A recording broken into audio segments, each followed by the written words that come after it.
জাতীয় ক্যান্সার হাসপাতালের উপপরিচালক ডাক্তার আহমেদ হোসেনকে কুপিয়ে জখম করেছে দুর্বৃত্তরা।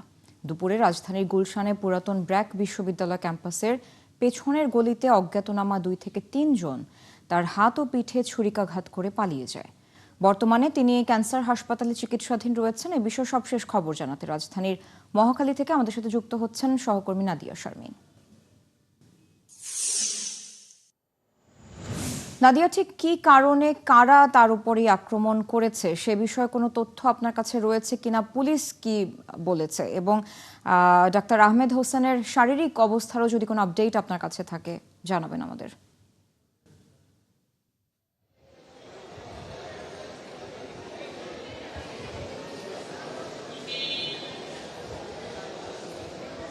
ধন্যবাদ। আসলে আপনি জানেন যে অফিস থেকে তার খাওয়া দাওয়া শেষ করে বাসায় ফিরছিলেন, তখনই মূলত রাস্তার গলির মধ্যে দুইজন তাকে হঠাৎ করেই ছুরিকাঘাত করেন। ছুরিকাঘাতের যে সিসি ক্যামেরার ফুটেজ সেটি আমরা হাতে পেয়েছি, পুলিশও পেয়েছে, এবং সিসি ক্যামেরার ফুটেজে যেটি দেখা যাচ্ছে খুবই অতর্কিতে, একেবারেই কোনো রকম নোটিশ ছাড়া আশেপাশ থেকে খুব স্বাভাবিকভাবে গিয়ে তাকে ছুরি মারা হচ্ছে দুপাশ থেকে, এবং তিনি নিজেও হতভম্ব হয়েছেন, এবং যারা ফুটেজটি দেখবেন তারাও কিছুটা হতভম্বই হবেন হঠাৎ করে এ ধরনের ছুরি মারার ঘটনাটি দেখলে।